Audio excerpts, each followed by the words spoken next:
नमस्कार, मैं हूं रतन राज पुरोहित और आप देख रहे हैं सूत्रधार। आज हम हैं अहमदाबाद के सबसे प्रसिद्ध सेतु जिसको अटल सेतु के नाम से जाना जाता है। यहाँ लोगों की चहल पहल बहुत ही ज़्यादा रहती है और पूरे विश्व के अंदर यह सेतु बहुत ही प्रसिद्ध है। स्वर्गीय अटल बिहारी वाजपेयी जी के नाम पे इस सेतु का निर्माण किया गया है। आज हम यहाँ पर लोगों से बात करने के लिए आए हैं। आगामी 22 जनवरी को देश के सबसे प्रसिद्ध मुद्दे और भविष्य और भूतकाल की बात करें तो पुरानी 500 वर्षों की यात्रा को लेकर के किया हुआ इस देश का संघर्ष सफल होने जा रहा है। राम मंदिर की स्थापना 22 तारीख को होने जा रही है। आज हमारे साथ यहाँ पर कुछ शिक्षक वर्ग, बुद्धिजीवी वर्ग हमारे साथ में मौजूद है जो शिक्षा के क्षेत्र में अपना योगदान दे रहे हैं। आचार्य चाणक्य की परंपरा से आने वाले इन शिक्षकों से हम उनके विचार जानेंगे कि राम मंदिर को लेकर के आपके क्या विचार है। हम एक एक से यहाँ पर जानकारी प्राप्त करेंगे। सर, आपका नाम? नीतीश राज शर्मा। सर, राम मंदिर 22 जनवरी को इस देश की स्थापना हो रही है। जी जी जी। आपको उसको लेकर के किस प्रकार का उत्साह है? ये पूरे देश में हर्ष का माहौल है, एकता का माहौल है। ये संस्कृति का पुनरुत्थान हो रहा है। इसमें पूरा भारत पुनः एक राम राज्य की ओर बढ़ रहा है और संस्कृति एक रूपता की ओर जा रही है। और जो ये देश अपने पुनरुत्थान की ओर बढ़ता जा रहा है, ये अपनी जो 500 हजारों वर्षों की वैभवशाली परंपरा है उसकी ओर लौट रहा है। भाईचारा, एक रूपता ये देखने को मिल रहा है हर जगह। देखिए, आप देख रहे होंगे कि राम मंदिर में जो ये अभी जो यात्राएं चल रही हैं, इसमें ऐसा नहीं है कोई एक जाति विशेष, एक धर्म विशेष से कर रहा हो। इसमें सभी हमारे मुस्लिम भाई, हिंदू भाई सब मिलकर यात्रा निकाल रहे हैं, लोगों में अलग जगा रहे हैं, एकता का सूत्रधार कर रहे हैं। मतलब हम ऐसा कहें कि इस देश के अंदर एक प्रसिद्ध श्लोक है जो उपनिषद के अंदर भी आता है, वसुधैव कुटुंबकम। जैसा आपने बताया कि मुसलमान भाई भी इसके अंदर पूर्ण रूप से अपना योगदान दे रहे हैं और अपनी प्राचीन परंपरा और अपने लंबे संघर्ष के बाद में जब राम मंदिर बन रहा है तो इसके अंदर सर्व समाज और सर्व धर्म के लोग शामिल होकर के इस उत्साह में शामिल हो रहे हैं। बिल्कुल बिल्कुल। तो ये बहुत ही हर्ष का विषय है। सर, आप इसके बारे में किस प्रकार से उत्साह रखते हैं राम मंदिर को लेकर के 500 वर्षों की इस संघर्ष के बाद में? एक्चुअली सर, जो मोदी सरकार ने जो किया है, सालों से मतलब एक मन में तमन्ना थी कि इस जगह पर मंदिर बने। और इश्यू तो बहुत लंबा है ये।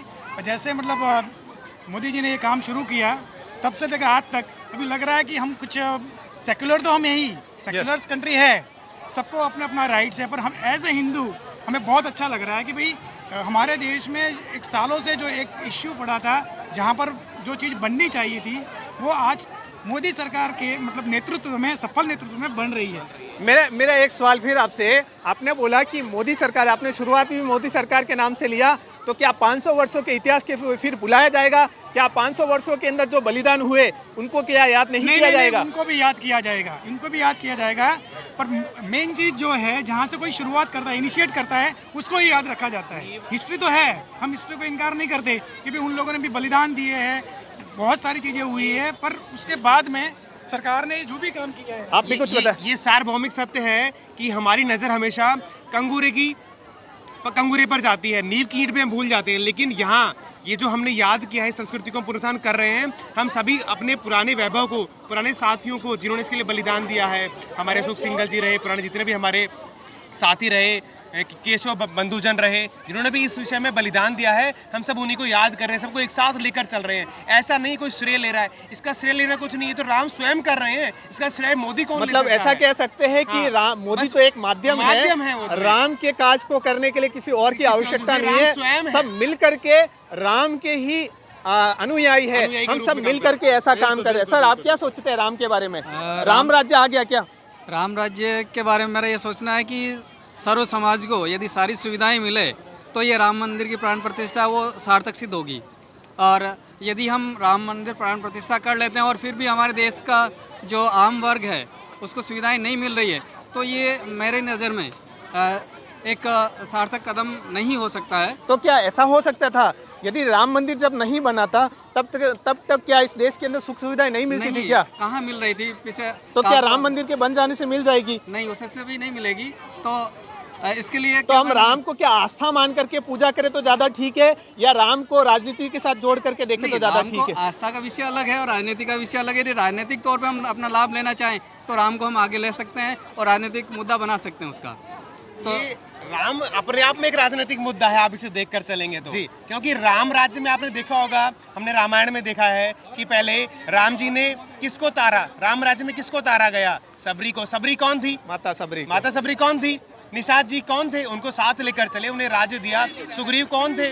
जंगल में गए, किसको काटा? ये सब साथ लेकर चले। ऐसे आज हम देखते हैं हमारे रामनाथ कोविंद जी, जिनके हाथों हमने ये निर्माण का शुरुआत की।